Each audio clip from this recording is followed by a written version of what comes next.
రాష్ట్రాన్ని పట్టి పీడించే వైరస్లా వైసీపీ మారిందని ఏపీ మంత్రి అనగాని సత్యప్రసాద్ విమర్శించారు. ఆ పార్టీకి చెందిన మాజీ మంత్రులు అంబటి రాంబాబు, జోగి రమేష్ ఉద్దేశపూర్వకంగా తప్పులు చేస్తూ కులం కార్డులు తీయడం హేమమైన చర్య అని ఆగ్రహం వ్యక్తం చేశారు.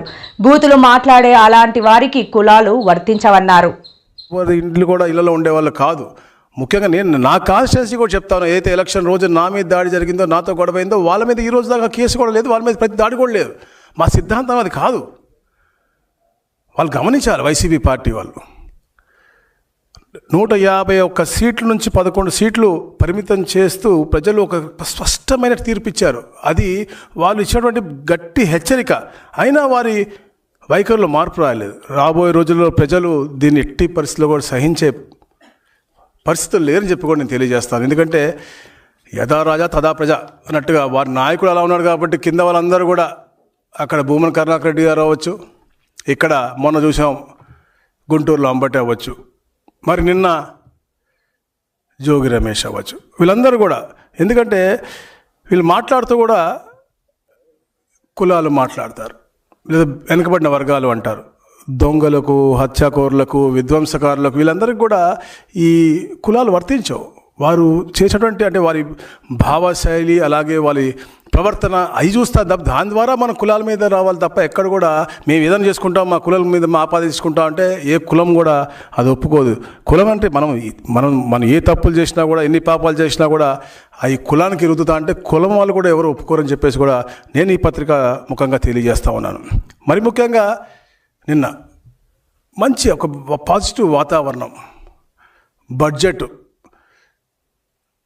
రాష్ట్రానికి చాలా రోజుల తర్వాత అద్భుతమైన అభివృద్ధి చెందే విధంగా, రాబోయే తరాలకు మంచి జరిగే విధంగా, ఏదైతే పెట్టుబడులు వస్తున్నాయో వాళ్ళకి ఉపశమనం కలిగే విధంగా అద్భుతమైన బడ్జెట్ వచ్చింది. దాంట్లో పాజిటివ్ వైబ్ మనం తీసుకోవాల్సిన పరిస్థితి. ఎందుకంటే ఈ రాష్ట్రం 2019-24లో ఎంతో వెనకబడి పాటు గురైంది. పెట్టుబడిదారులందరూ పారిపోయారు. 18 నెలలు కూడా ఆహార నిశలు కష్టపడి కృషి చేసి గౌరవ ముఖ్యమంత్రి గారు, తనయుడు అవ్వచ్చు, డిప్యూటీ సీఎం గారు అవ్వచ్చు, అక్కడ ఆశీస్సులు మోడీ గారితో పాటు ఈ రాష్ట్రాన్ని పునర్నిర్మించాలి అని.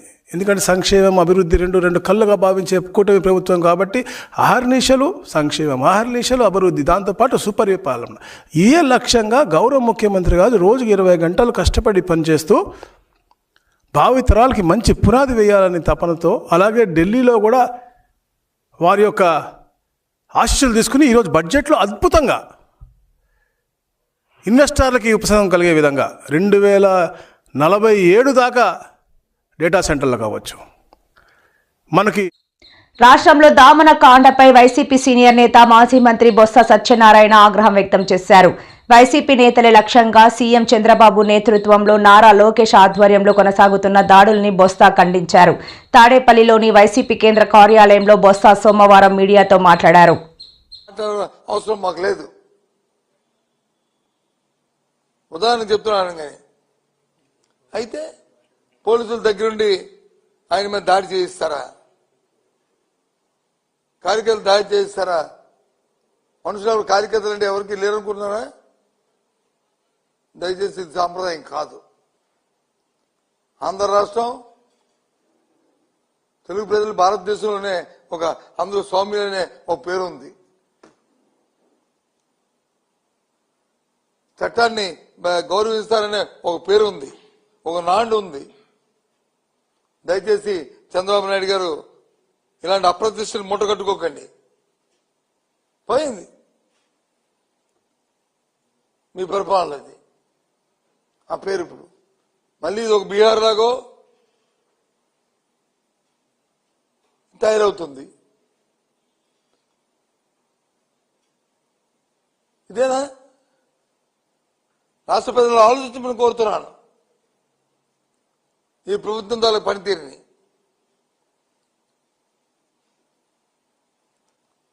ఏదైనా ఒక సమస్య వస్తే, ఒక ఇష్యూ వస్తే దాన్ని ఏ విధంగా డైవర్ట్ చేయాలి, ఏ విధంగా మార్పు చేయాలి అని ఏది నచ్చితే చేతికొచ్చిన పని నోటుకొచ్చిన పని చేసి ప్రజా జీవితానికి నష్టం వచ్చేటట్లు, ప్రజా జీవితాన్ని ఇబ్బంది పడేటట్లు కార్యక్రమాలు చేయడం అనేది పరిపాలిస్తున్న ముఖ్యమంత్రికి తగదు.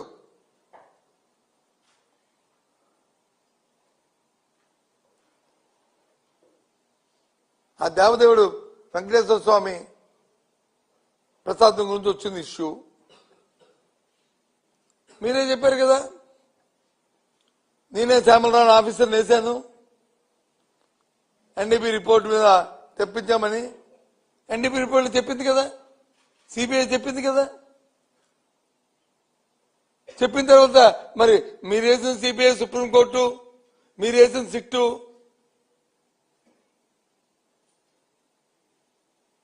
ఇచ్చిన ఫైండింగ్ల మీద మీకు నమ్మకం లేకపోతే అంటే వ్యవస్థ మీద మీకు నమ్మకం లేదు అంటే చంద్రబాబు నాయుడు ఏది చెప్తే ఏ జువా అని వెంటనే అది చేయాలా? ఇదే ప్రజాస్వామ్యం అనుకుంటున్నారా, మీరు జాగీరం అనుకుంటున్నారా? ఈ ప్రభుత్వం అంటే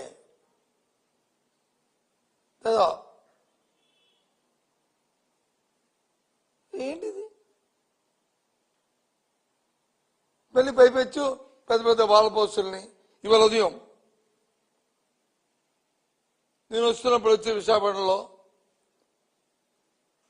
ఎంతో శాంతియుతంగా ఉన్న మా ఉత్తరాంధ్ర ప్రాంతంలో మళ్ళీ అక్కడ వాల్ పోస్టు.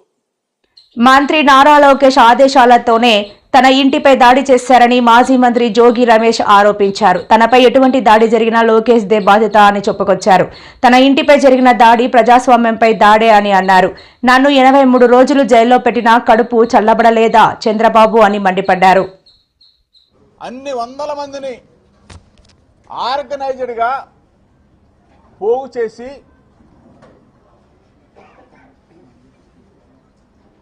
చంద్రబాబు నాయుడు కొడుకు లోకేష్ ఆదేశానుసారం కనుసన్నల్లో ఎంపీ కేశినేని శివనాథ్ చిన్ని ఆధ్వర్యంలో విజయవాడ నుంచి గుండాలు, రౌడీలు, పిక్ పాకెటర్స్, బ్లేడ్ బ్యాచ్, పంజా సెంటర్, రాణి గారి తోట, సీతానగరం, వైఎస్ఆర్ కాలనీ అన్ని చోట్ల నుంచి కూడా ఒక ప్రేరేపిత కుట్రగా ముందుగానే మీరు పక్కా ప్లాన్ చేసుకొని నా మీద దాడి చేయాలని, నా కుటుంబం మీద దాడి చేయాలని ఇంత పన్నాగం ఒక ముఖ్యమంత్రి స్థాయి వ్యక్తి అతని కుమారుడు కనుసన్నల్లో ఒక బడుగు బలహీన వర్గాలకు సంబంధించిన జోగి రమేష్ మీద దాడి చేయాలని చెప్పేసి మీరు పథక రచన చేశారంటే ఇంతకన్నా దుర్మార్గం ఇంకోటి ఉందా అని చెప్పేసి మీడియా మిత్రుల ద్వారా చంద్రబాబు నాయుడు గారిని, చంద్రబాబు నాయుడు కొడుకు లోకేష్ని అడుగుతా ఉన్నా. ఒక ఫేక్ కేసులో 83 రోజులు నన్ను, నా తమ్ముడిని అకారణంగా, అన్యాయంగా ఒక ఫేక్ కేసులో అరెస్టు చేసి హింసించి ఒక సామాన్య ఖైదీలాగా నేను 83 రోజులు మీరు చేసిన దుర్మార్గానికి శిక్ష అనుభవిస్తే ఇంకా మీ మనసు చల్లారలేదని అడుగుతున్నా చంద్రబాబు నాయుడిని, చంద్రబాబు నాయుడు కొడుకుని లోకేష్ని. మిమ్మల్ని ప్రాధేయపడి వేడుకున్నా, నేను ఎక్కడికైనా వస్తాను, అవసరం అనుకుంటే మీ దగ్గరకైనా వస్తాను, జోగి రమేష్ తప్పు చేస్తే ఏ శిక్షకైనా నేను సిద్ధంగా ఉన్నానని చెప్పేసి పదే అడిగితే మీకు భార్య బిడ్డలు ఉన్నారు, రమ్మని చెప్పేసి ప్రాధేయపడి అడిగితే రాకపోగా నేను దుర్గ గుడికి వెళ్ళి అమ్మ దుర్గమ్మ సాక్షిగా ప్రమాణం చేస్తే సిబిఐ దర్యాప్తు కోరితే వెంటనే అరెస్టు చేసి 83 రోజులు నెల్లూరు జైలు, విజయవాడ జైలు, ఆఖరికి మదనపల్లి జైలు, 3 జైలు తిప్పారే. ఇంకా మీకు రాక్షసానందం. ఏమి రాజకీయాలకు సంబంధం లేని వాళ్ళు ఉండొచ్చు, ఎవరు అభిమానులు కాని వాళ్ళు అక్కడే ఒక ఎమ్మెల్యే, టీడీపీ ఎమ్మెల్యే ఆఫీసు అక్కడ అంతా పెట్టుకున్న దగ్గర ఒక సెక్యూర్డ్ ప్లేస్గా ఉండాల్సిన దగ్గర 5:30 గంట పాటు పోలీసుల సమక్షంలో, పోలీసుల ఆధ్వర్యంలో అధికార పార్టీ గుండాలు రెచ్చిపోయి అటాక్ చేసి ఇది జరగడం అనేది బహుశా చరిత్రలో ఎక్కడా విని ఉండం. ఇవన్నీ వీడియోలు తీస్తున్నట్టు కూడా తెలుసు. బహుశా వాళ్ళే తీసి ప్రచారంలోకి తెచ్చినా కూడా అంటే ఒక మెసేజ్ పంపాలనుకున్నట్టున్నారు. మేము అనుకుంటే ఏదైనా చేయగలమని దానికి తగినట్టు బిహేవ్ చేసినట్టున్నారు. అది జరిగింది. నిన్న మేము మధ్యాహ్నం వెళ్ళి వచ్చేసాక సాయంత్రం ఇక్కడ మనం ఇక్కడ కూర్చున్న దగ్గర 5-5:30 ప్రాంతంలో మేము వచ్చి ఎట్లా దీన్ని లీగల్గా ఇచ్చేయాలి, వీళ్ళ దీన్ని పోలీసులు అడిగితే కేసు బుక్ చేయట్లే, ఉల్టా మన మీదే కేసులు పెడుతున్నారు. పైగా మేము పరామర్శించడానికైతే మాకు ఆటంకాలు పెట్టినారు. ఎవరిని మా నాయకుడి ఇంటికి మేము వెళ్తుంటే దానికి అడ్డంకులు క్రియేట్ చేశారు. లోపలికి వెళ్ళడానికి వాళ్ళని రిక్వెస్ట్ చేసుకొని వెళ్లాల్సి వచ్చింది. ఈ ప్రత్యర్థులు ఎదుట అటువైపు నుంచి అటాక్ చేసినప్పుడు ప్రొటెక్ట్ చేయాల్సిన వాళ్ళు ఆ రోజేమో వాళ్ళకు ప్రొటెక్షన్ ఇస్తారు. మా నాయకుడి ఇంటికి పరామర్శిద్దామని మేము వెళ్దామంటే మాకేమో అడ్డంకులు క్రియేట్ చేస్తారు.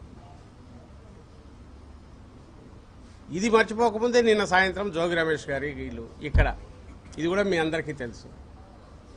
ఇంట్లో అందరూ ఉన్నారు, మహిళలు ఉన్నారు. ఆయన కోర్టు పని మీద వెళ్ళారు, మిగిలిన వాళ్ళందరూ ఉన్నారు. వచ్చింది ఒక పథకం ప్రకారము ప్లాన్డ్గా జరిగింది అనడానికి కావాల్సినన్ని వీడియో సాక్ష్యాలు ఉన్నాయి. మనుషులు కూడా గుర్తుపట్టచ్చు. కొంతమందిని ఇక్కడికి వచ్చిన మన నాయకులు చాలామంది వీళ్ళు గుర్తుపడతారు. అందులో 2 రకాల వాళ్ళు కనపడుతున్నారు. ఒకరు టీడీపీ దీనివైపు కార్యకర్తల పేరుతో కొంతమంది, తర్వాత రౌడీ షీటర్లో రకరకాల యాంటీ సోషల్ ఎలిమెంట్స్ వాళ్ళు ఉన్నట్టు తెలుస్తుంది. వాళ్ళెవరనేది కూడా మెల్లగా బయటకు వస్తుంది, తీస్తాం పార్టీ కూడా. వీళ్ళందరూ వచ్చి ఇక్కడికి వచ్చి నిన్న చేసింది ఏంటంటే పోలీసుల ఆధ్వర్యంలో పోలీసులు చూస్తున్నాగా ఓ పోలీసు కూడా కింద పడినట్టున్నాడు వాళ్ళు చూస్తే. కింది నుంచి పెట్రోల్ బాంబులు మొన్న అక్కడ కనిపించాయి 1-2, ఇక్కడ నిన్న అవే వేశారు. ఈ పెట్రోల్ బాంబులు ఎట్లా వస్తాయండి? ఆ వీడియోలో చూస్తే ఆ పార్టీ నాయకుడే పట్టుకొని దాన్ని వస్తున్నాడు. ఆ పార్టీ నాయకుడే పెట్రోల్ బంక్. రాజాం భారీ దొంగతనం. ఒక్కసారిగా ఉలిక్కిపడ్డ రాజాం నగర పంచాయతీ ప్రజలు. ఉమ్మడి శ్రీకాకుళం జిల్లాలో రాజాం భారీ చోరీ కలకలం రేపింది. రాజాం పట్టణ కేంద్రంగా చోటు చేసుకున్న ఈ ఘటన స్థానికంగా తీవ్ర ఆందోళనకు కారణమవుతోంది.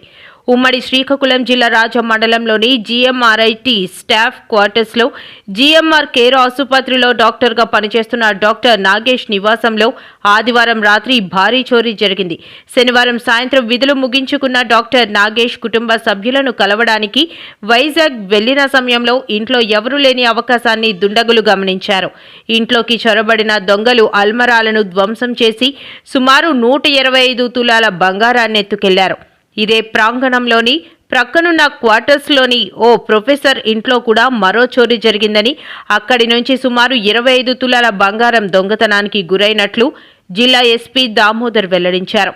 వీటి విలువ సుమారు 2.5 కోట్లు ఉంటుందని ప్రాథమిక అంచనా. ఒకే ప్రాంతంలో వరుసగా 2 ఇళ్లల్లో భారీగా బంగారం చోరీ కావడంతో జీఎంఆర్ఐటి స్టాఫ్ క్వార్టర్స్తో పాటు రాజాం పట్టణం మొత్తం భయాందోళనకు గురవుతోంది.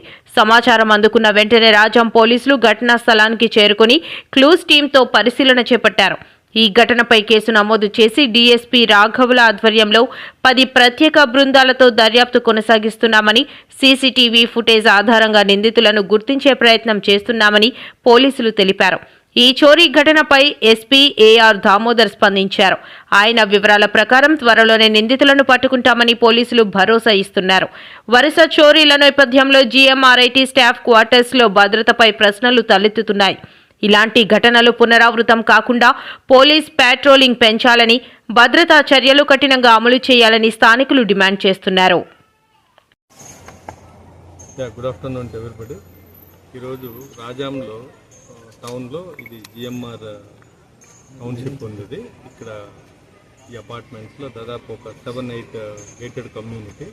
దీంట్లో ఒక 2 హౌసెస్లో లాస్ట్ నైట్ అంటే ఈ రోజు ఎర్లీ అవర్స్లో దొంగతనాలు 2 ఇళ్ళలో చేయడం జరిగింది. ఈ 2 కూడా లాక్డ్ హౌస్ చేసి వీళ్ళు వేరే ఊరు వెళ్ళారు. ఒకరు పాలకొండ వెళ్ళారు, ఇంకొకరు వైజాగ్ వెళ్ళారు. వీళ్ళు రెగ్యులర్గా వెళ్తుంటారు. ఎవ్రీ సాటర్డే సండే హాలిడేస్ వీళ్ళు they are working in the GMR institute.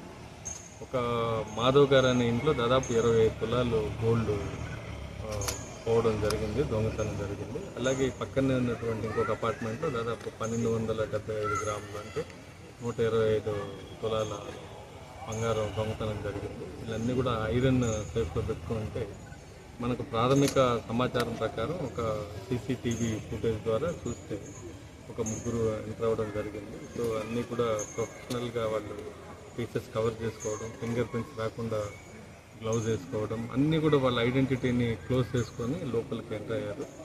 Lock break చేశారు. స్మాల్ ఇంప్లిమెంట్ ఉన్నటువంటి తాళానికి ఉన్నటువంటి లింక్ని ఒక ఫ్రాక్షన్ ఆఫ్ సెకండ్లో అది బ్రేక్ అయ్యింది. సో ఇంట్లోకి వెళ్ళడం, అలాగే ఇవన్నీ కూడా బీరువాన్ని కూడా వీళ్ళు లైట్గా బ్రేక్ చేసి లోపలికి ఉన్నటువంటి వస్తువులన్నీ కూడా తీసుకెళ్ళడం జరిగింది. మేము దాదాపు ఒక 10 టీమ్స్ దీంట్లో ఫామ్ చేసాం ఆల్రెడీ. సో సీసీ ఫుటేజెస్, అలాగే ఎవరెవరు వచ్చారు, ఏంటి, దీనికి అవకాశం మొత్తం వీళ్ళు వెరిఫైడ్ అండ్ షూర్ ఉన్నటువంటి క్లూస్ని డెవలప్ చేస్తే మనం ఫైనల్గా అక్యూజన్ని పట్టుకుంటారని హోప్ ఉంది మాకు. నేను రిక్వెస్ట్ చేసేది అందరిని ఏంటంటే, ఎప్పుడైనా బయట వెళ్తున్నప్పుడు గోల్డ్ ఇలాంటివి పక్క ఉన్నటువంటి అపార్ట్మెంట్లో ఉన్నటువంటి వాచ్మెన్స్ చెప్పడం, అలాగే ఇంత వాల్యుబుల్ గోల్డ్ ఉన్నప్పుడు దీన్ని జాగ్రత్తగా, అంటే బీరువా అనేది ఒక సేఫే కానీ బట్ దీన్ని బట్టి చూస్తే అన్సేఫ్ లాగా ఉంది. సో వేరే ప్లేసెస్లో పెట్టడం, ఇళ్ళల్లో ఇంతంత గోల్డ్ 1 కిలో అలా పెట్టుకునే కాకుండా లాకర్లో పెట్టుకోవడం, ఇలాంటివన్నీ కూడా చిన్న చిన్న టెక్నిక్స్ ఫాలో అయితే మినిమం యూసేజ్ కావాల్సినవి ఇంట్లో పెట్టుకుని రిమైనింగ్ ఇలాంటి ఇష్యూ జరిగినా కూడా, చిన్న దొంగతనాలు జరిగినా మనకి ఇమ్మీడియట్లీ రికవరీ చేసుకునేదానికి ఈజీగా ఉంటుంది. So I request all the people don't keep huge amount and huge gold jewellery in హౌసెస్లో పెట్టుకోవద్దని చెప్తున్నాను. అలాగే లాకర్లో యూజ్ చేసుకోండి. దీన్ని వీ విల్ రీచ్ ఇప్పుడు ఉన్నటువంటి క్లూస్ని డెవలప్ చేస్తాం. షార్ట్లీ వీళ్ళని పట్టుకునేందుకు మన టీమ్స్ దాదాపు డిఎస్పీ ఆధ్వర్యంలో టీంలన్నీ వేసాం కాబట్టి ఖచ్చితంగా ఇది ట్రాక్ చేస్తాం. ఎంతమంది సీఎం ఆయన అనే ఉద్దేశం నాకు లేదు అని ఆయన వెంటనే చెప్పారు. ఇలా చెప్పే దమ్ము ఎవరికుందండి?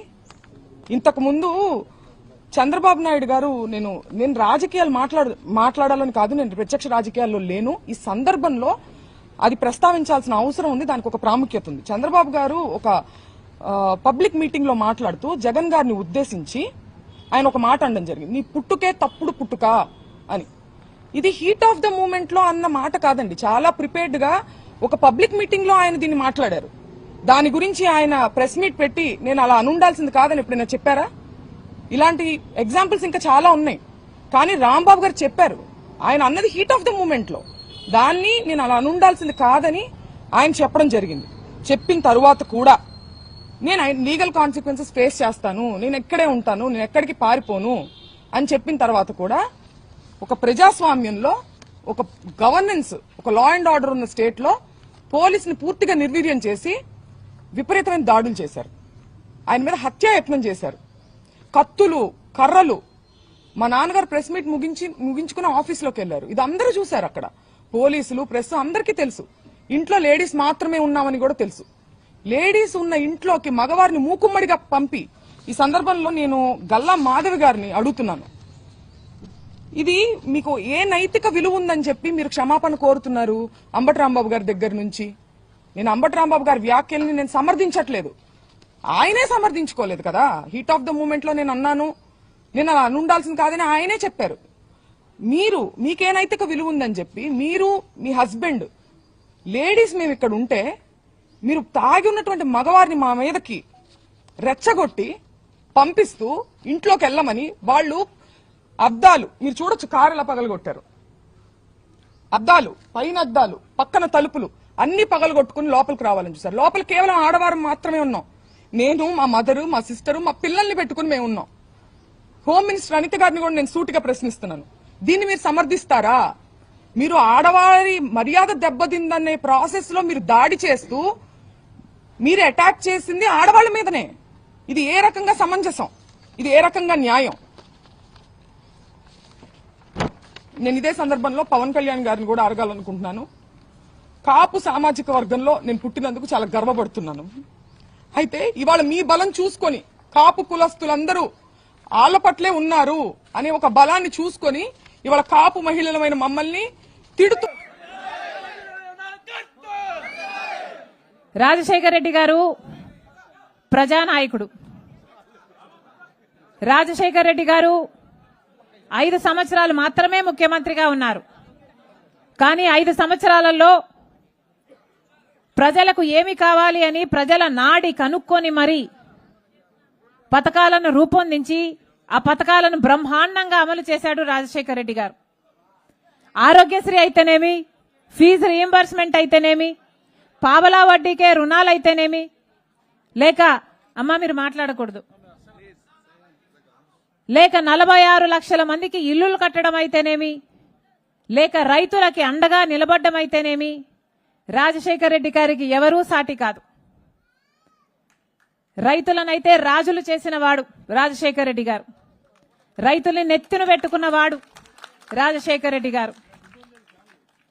అలాంటి రాజశేఖర రెడ్డి గారు ముఖ్యమంత్రిగా ఉన్నప్పుడు 20 ఏళ్ల క్రితం ఇదే బండ్లపల్లి గ్రామంలో రాజశేఖర రెడ్డి గారు, సోనియా గాంధీ గారు, అప్పటి కాంగ్రెస్ పార్టీ అధ్యక్షురాలు మన్మోహన్ సింగ్ గారు, అప్పుడు ప్రధానమంత్రి గారు అందరితో కూడా వచ్చి రాజశేఖర రెడ్డి గారు ఇదే బండ్లపల్లిలో పక్కనే 20 ఏళ్ల క్రితం ఫిబ్రవరి 2వ తేదీన 2006న మహాత్మా గాంధీ జాతీయ గ్రామీణ ఉపాధి హామీ పథకాన్ని ఇక్కడే జన్మింపచేశారు. మీ గ్రామంలో జన్మింపచేశారు. ఎందుకంటే అనంతపురం జిల్లా కరువు జిల్లా కాబట్టి. ఎక్కడైనా చేసుండొచ్చు. రాజశేఖర రెడ్డి గారు వాళ్ళని ఎక్కడికైనా తీసుకువెళ్లి ఈ పథకాన్ని పురుడు పోసుకునేలా చేసిండొచ్చు. కానీ రాజశేఖర రెడ్డి గారు అనంతపురం జిల్లాలో ఈ గ్రామాన్ని ఎంచుకున్నారు అంటే దానికి కారణం ఈ జిల్లా కరువు జిల్లా కాబట్టి, ఇక్కడ పని లేక వలసలు పోతున్నారు కాబట్టి రాజశేఖర రెడ్డి గారు ఇది ఎంచుకున్నారు, ఇక్కడికి రావడం జరిగింది. ఆ తర్వాత రాజశేఖర రెడ్డి గారు మొదలుపెట్టిన ఈ పథకం దేశమంతా ఆ 5 ఏళ్లలో బ్రహ్మాండంగా అమలు చేయడం జరిగింది. ఆ తర్వాత ఒక 5